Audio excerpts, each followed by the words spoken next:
The next day Moses sat down to judge the people, and they stood around Moses from morning until evening. When Moses' father-in-law saw everything he was doing for them, he asked, "What is this thing you're doing for the people? Why are you sitting alone? Why are you alone sitting as judge, while all the people stand around you from morning until evening?" Moses replied to his father-in-law, "Because the people come to me to inquire of God. Whenever they have a dispute, it comes to me, and I make a decision between one man and another. I teach them God's statutes and laws." "What you're doing is not good," Moses' father-in-law said to him. "You will certainly wear out both yourself and these people who are with you, because the task is too heavy for you. You can't do it alone. Now, listen to me. I will give you some advice, and God be with you. You are the one to be the one to represent the people before God and bring their cases to him. Instruct them about the statutes and laws, and teach them the way to live and what they must do.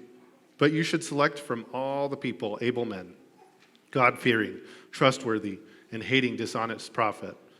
Place them over the people as commanders of thousands, hundreds, fifties, and tens.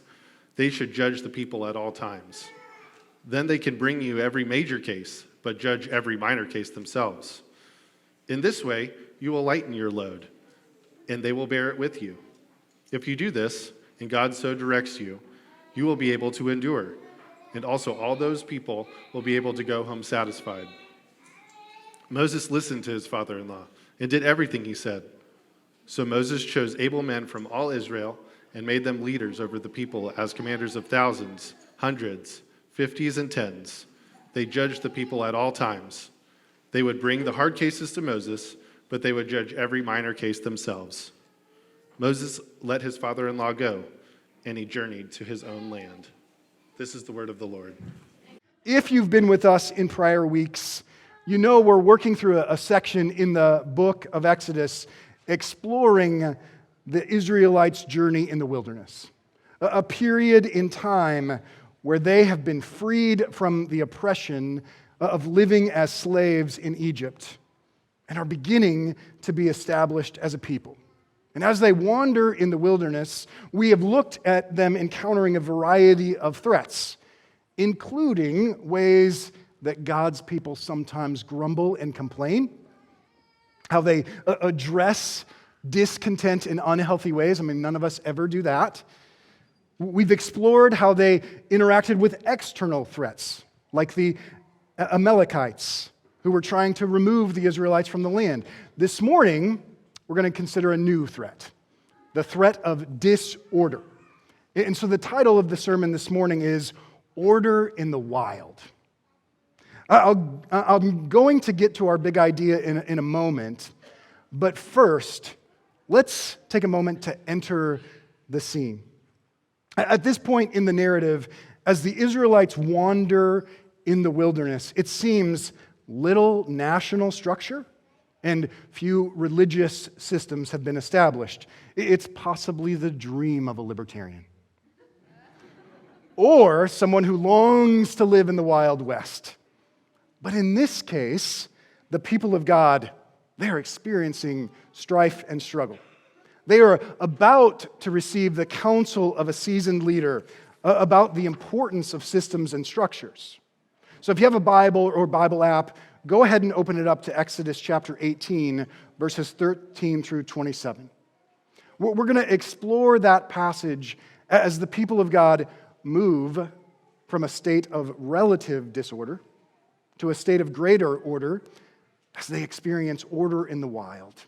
And we'll talk about some of the challenges and problems we have with order and structure along the way.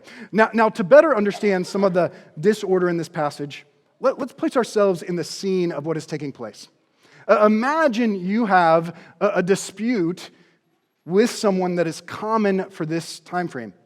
Maybe someone has used your oxen and returned it with some sort of defect that you believe was not there previously. Maybe the parents of the groom that married your daughter. Maybe they haven't paid the agreed upon price for the privilege to take her hand in marriage. Maybe someone seemed to have more than their fair share of manna while you mysteriously had less. Maybe they experienced something like we're experiencing with our neighbor today at the Gardner house. Our new puppy, we're training her. She tends to make little messes in the neighbor's yard.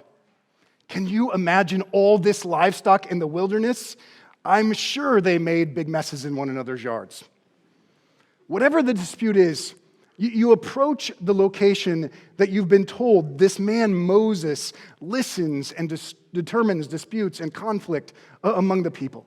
You see a line stretching on and on and on.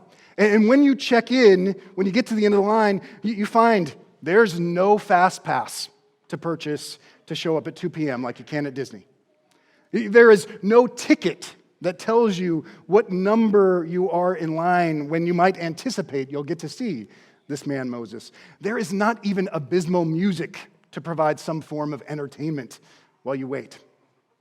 You must stand in the desert, arm in arm with the party that you're in conflict with for hours and hours, sometimes days at a time. Now, some of you might remember waiting in lines to get into stores like Lowe's or Baker's at the beginning of the COVID-19 pandemic. It was kind of frustrating. Or you might think of the lines you encounter at places like Vala's Pumpkin Patch, where you stand in line to get on a cart, you propel with your legs, and you're exhausted at the end of that experience. For me, I think about waiting on hold with the IRS. Many years ago, I made a significant mistake in how we claimed the adoption tax credit. I failed to claim it in the right year, and that cost us several $1,000s. When I discovered that mistake, I waited on hold for hours on time, for days at a time, when I finally got to talk to the right person. Because I had made an error and waited too long to correct it, the decision was not in our favor. Can you imagine waiting in line, waiting on hold multiple days to get what is a legitimate decision, or determined to be a legitimate decision, but to have that decision not fall in your favor? I won't describe the words I expressed in such a moment. I can only imagine many Israelites experienced something similar.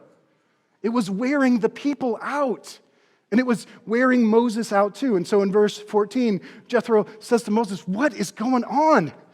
What is this you are doing for the people?"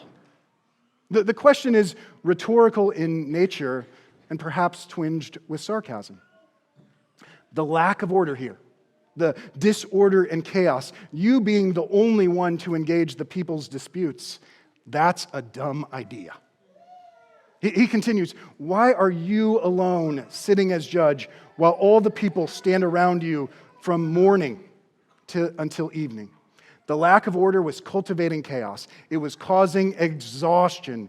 Moses was exhausted. The people were exhausted too. So Moses responds to Jethro outlining his thought process. I mean, he's got a rational thought process because even when we function with forms of disorder, it makes sense to us what we're doing. Moses says, "Hey, whenever the people have a dispute, it comes to me and I make a decision between one man and another. I teach them God's statutes and laws." Now, maybe this form of order, even some forms of disorder can be forms of order. Maybe it worked well like for a week, maybe a day, maybe two, probably more so for like a couple of hours. Moses had not adapted structure to the significance of the situation. And so Jethro is about to offer a solution. He outlines a process to delegate responsibilities to others, to empower able men to hear the disputes of the people. He says, hey, have them listen to the minor disputes, and you focus only on the major ones.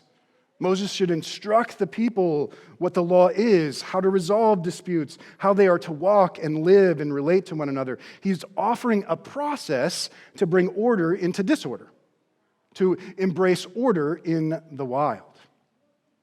Now, if you're a leader in a business organization, or if you functioned as a leader in the church, or read books about leadership or systems and structures, you might be familiar with something called the Jethro principle. It goes something like this: no one person is able to do everything. The wise person understands he or she has limits. The wise person understands he or she must identify others who are teachable, with good character, that can share the load. The wise person must rely on others to complete specific tasks and responsibilities. This Jethro principle, it is so fascinating and helpful. So one way to preach this text is to explore leadership and administrative principles, to think about how to delegate to others, how to form individuals to carry key responsibilities, how to embrace your limits and your humanity. We could talk about Jethro's courage to offer correction, or the benefits Moses experienced as a leader, being critiqued and challenged. So many lessons. I might title that sermon, Pastor Paul's Perspective on Principles of Leadership. Although it wouldn't be Pastor Paul's perspective, it would be principles rooted in Jethro's counsel to Moses.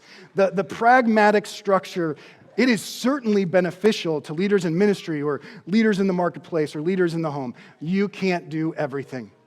You need to delegate responsibilities. You need to teach others. You need to recognize how you doing everything, it actually creates disorder. And it produces challenge and chaos for others and for you. A self-centered perspective, or a kind of a savior complex when it comes to getting things done. That you're the only one who can do those things like Moses is doing here. It only leads to exhaustion and burnout. Some of you present this morning, that may be a key takeaway. You think you need to be the sole person everyone relies on, and you are exhausting yourself, and you are exhausting others. You need to ask for help. How can you say no to everything you're doing to better serve others and to better care for yourself? Pastor Paul's perspective on principles of leadership would point that out. You're welcome. So those with gifts of administration or have served in leadership roles, encountering this chapter, like, you probably get excited. When some of you heard the trajectory of this sermon, bringing order into disorder, you perhaps got way too emotional.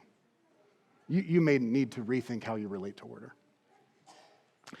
Others of you wonder, hey, what is a management manual doing in the middle of the book of Exodus?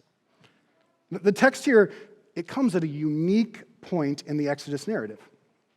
The first section of Exodus is the story of God liberating his people from oppression and slavery in the land of Egypt. The second section is the story of God's people wandering in the wilderness, what we have been considering in recent weeks. The third section, where we're headed, will be the story of how the Israelites begin to function as a new nation, one with order and structure, submitting to the Ten Commandments, building a tabernacle where a sense of order is established in how God's people relate to him and to one another. Exodus 18, the text we're engaging this morning, it serves as a bit of a pivot point. It is ending this period of wandering in the wild, and it is looking to the establishment of order, submitting to the law and the formation of practices as a new nation. This text is teaching us how God's people embracing order, it can be a gift from God leading to the flourishing of his people. That's actually the big idea we'll explore more of as we continue. Embracing wise forms of order glorifies God and leads his people to flourish. Now, I want to be careful here. Embracing order is not the goal. Moses had embraced a form of order, but it was unwise considering the situation. When you observe my home or observe my office, you're going to see piles of papers all over. And you know I've embraced a form of order, but it is an unwise form of order. That probably led to errors that cost us lots of money with the IRS. Pharaoh had embraced a form of order too. It resulted in the oppression of a particular people group. That form of order was evil. Some of you have embraced forms of order to better control, to be as self-sufficient as possible. Those may be forms of order that are not wise as well. Here's the other thing. I don't want to over-moralize embracing particular forms of order. The form of leadership Jethro is prescribing, it is not binding for God's people everywhere and anywhere. That's why we don't have the exact leadership structure at First City. So the order that Moses is offering is not a moral absolute, but the principles are helpful wisdom. Order comes in various forms, right? The order of a piece of art is certainly different than the order you embrace in how you manage your home or your budget. Embracing a form of order is not a moral decision. It's not often a moral decision, but it is often a decision rooted in wisdom. When Jethro approaches Moses, could you imagine him saying, this way of me listening to everyone's disputes, that form of order I've embraced, it is way better. It's working really well. Rejecting wise forms of order may not be sinful, but when we settle for disorder, when we choose not to listen to the wise counsel of seasoned leaders, it can be problematic and distracting. Being foolish is not necessarily sin. Like I can spend way too much money going out to eat. It's not necessarily sinful, but it is foolish. Embracing wise forms of order glorifies God and leads to the flourishing of his people. You see, when Jethro encounters this long line of people, when he sees how frustrated and exhausted they are and how frail and frantic Moses is, he says in verse 17, "What you're doing here is not good." The form of order you have embraced, which in reality is a form of disorder, the chaos that is taking place, it is not good. The Hebrew word for good here is tov. Jethro says what you're doing is not tov. That language, not tov, it connects back to the book of Genesis, back to the ordering of creation. Let's actually turn there for a moment to the very first chapter, the second verse. Now the earth was formless and empty. Darkness covered the surface of the watery depths, and the Spirit of God was hovering over the surface of the waters. Then God said, "Let there be light," and there was light. God saw that the light was good and separated the light from darkness. The earth being described as formless and empty. Darkness covering the surface of the watery depths. It's describing disorder. Light brings order into disorder in each successive day of creation. When God created light, when God separated the sky and the sea, when God made land, when God made the plants and animals, when God made man and woman, the language the text uses, God saw that it was good. 7 times in Genesis 1, the text indicates the ordering of creation was good, or tov. God's people were rooted in the Creator, a divine being that brings order into disorder.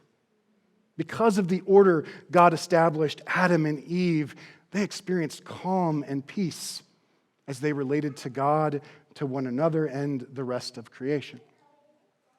But when sin entered the world, the order that man and woman experienced with God, with one another, and with the rest of creation, it unraveled. They experienced more chaos and conflict and disorder and dysfunction. And so the brokenness, the disorder that you and I experience, what Steve was talking about earlier during the call to worship, that state as we relate to God, to one another, and the rest of creation, it makes sense. As the Israelites were established as a people set apart, it would make sense that they would grow at reflecting how God brings order into disorder. How the structures and systems God establishes returns order to how God's people relate to God, relate to one another, and the rest of creation. But God doesn't just use light or the ordering of creation to bring order. Sometimes he uses pragmatic structures, like elders in a church, deacons, gospel community leaders, the words of a faithful father-in-law. My son-in-law should keep that in mind. Jethro's words to Moses here, the lack of order you have embraced, what you are doing is not tov, is essentially what you're doing is not of God. You are not bringing order into disorder. Instead, you are cultivating chaos and confusion. That's a problem. Embracing wise forms of order, it glorifies God as it reflects His character and His goodness. Now, how does it lead His people to flourish? In verse 18, Jethro says, hey, if you don't reject current forms of disorder, you will certainly wear out both yourself and these people who are with you, because the task is too heavy for you. You can't do it alone. After explaining principles of delegating tasks, bringing order into disorder, Jethro says, in this way you will lighten your load, and they will bear it with you. If you do this, and God so directs you, you will be able to endure, and also all these people will be able to go home satisfied. That word being translated satisfied is a word that many of you may recognize, shalom. It's usually translated peace. It's a great word to contrast what God's people may experience waiting in line, frustration and friction, or the disorder and chaos communicated in Genesis 1. Instead, when people encounter wise forms of order, they experience peace and calm, quiet and tranquility. Embracing wise forms of order better cares for people. This means the purpose of wise forms of order are not for you to gain more order or to be more fulfilled or to get a structure that is most efficient, that saves the most time, or what will make people most productive. Those may be byproducts, but they are not the end goal. Wise forms of order are embraced to better care for people, to bring about a sense of peace and calm. I spent a couple days working in a healthcare management, and I worked within an organization employing 1,500 or so people. I've engaged with how the federal government reimburses healthcare services. Structures of order do not always lead to caring for people.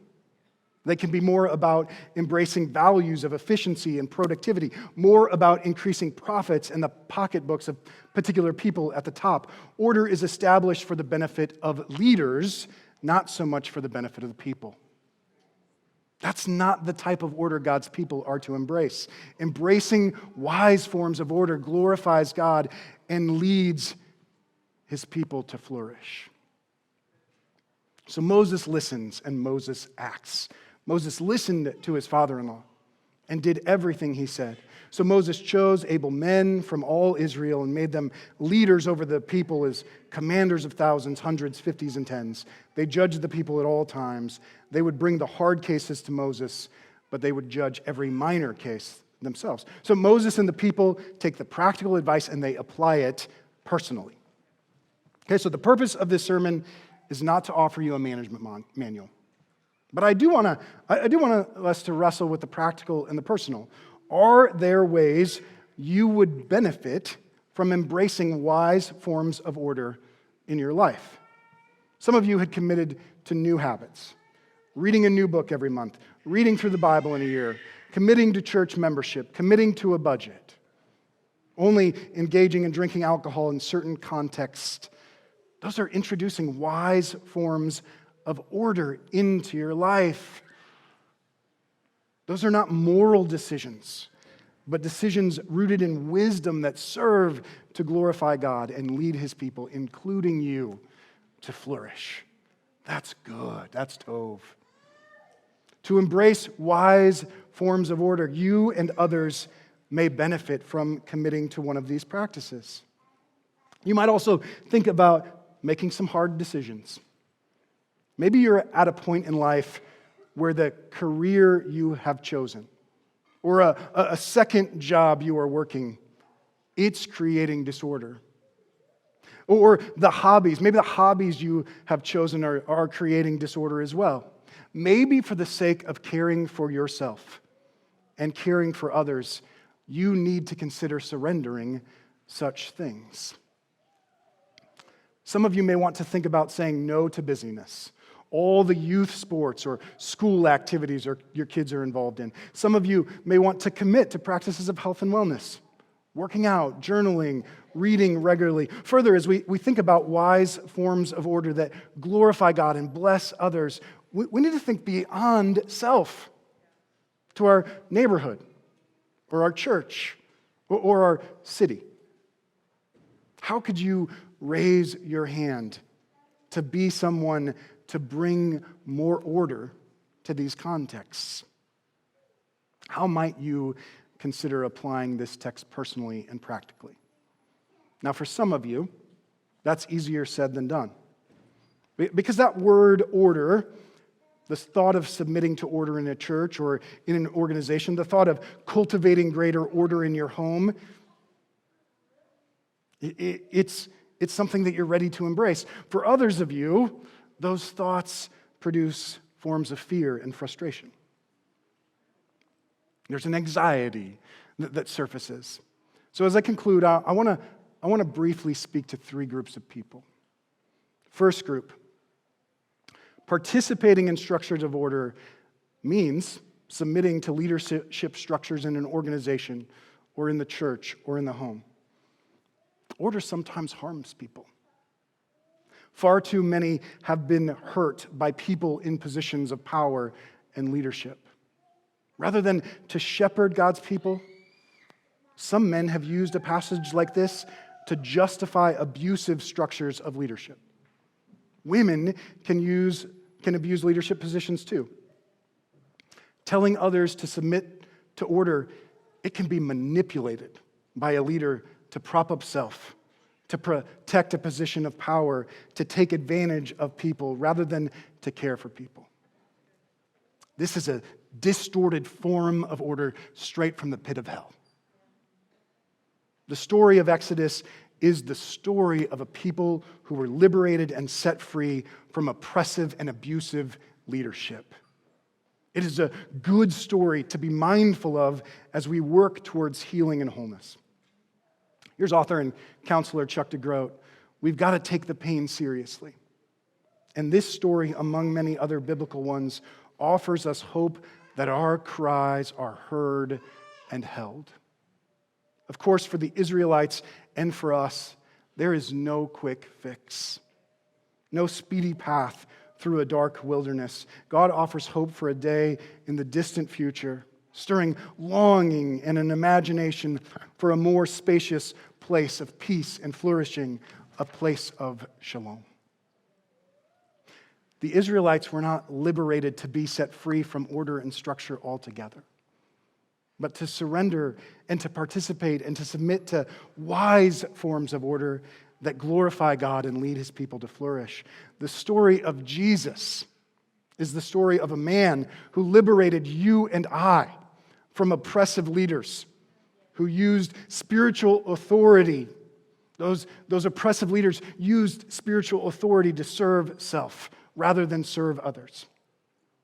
Philippians 2, 8 through 11 says, "He humbled himself by becoming obedient to the point of death, even death on a cross. For this reason, God highly exalted him and gave him the name that is above every name, so that at the name of Jesus every knee will bow in heaven and on earth and under the earth, and every tongue will confess that Jesus Christ is Lord, to the glory of God the Father."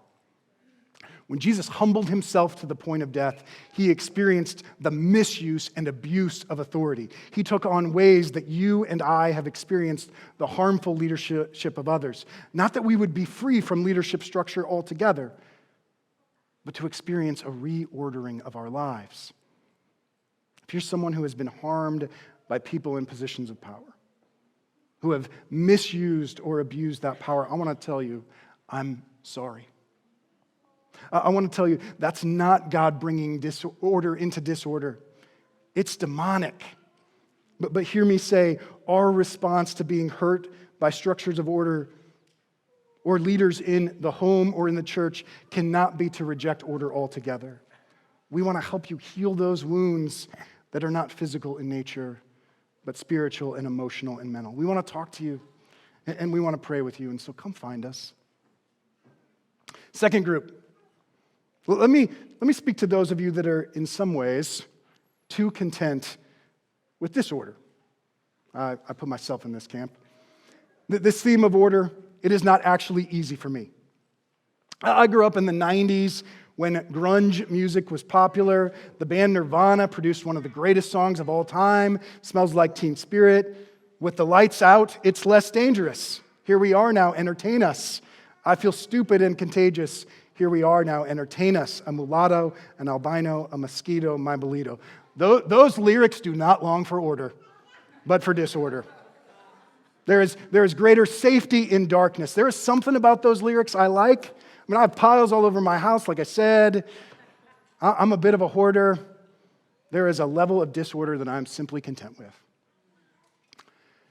Some of you know there are changes you should make to how you manage your finances, how you spend your time as a family, how you engage rhythms of work and rest. And your path to embrace that change is to expect that all of a sudden, everything's going to be different. Magically, you'll have it all together. The reality is, you and I choose to embrace forms of disorder. Because the cost of whatever time and energy it would take to develop systems of order, we're not willing to pay. You prefer the short-term gain over what could be gained over the long term.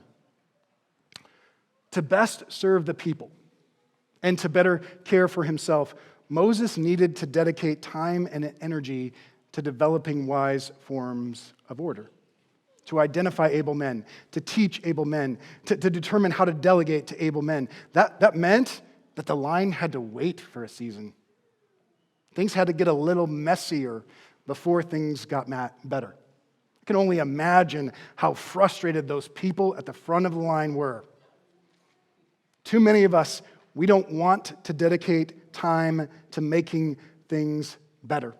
The thought of things getting messier before things start to improve, it's overwhelming. Identifying what needs to be different and actually developing structures to make that happen, that takes resources, that the long-term gain. Embracing order to glorify God, to be a part of the flourishing of His people, we can sometimes lose sight of it.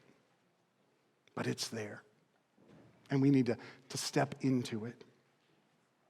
Lastly, let me talk to the person who feels their life is ruled by chaos and disorder.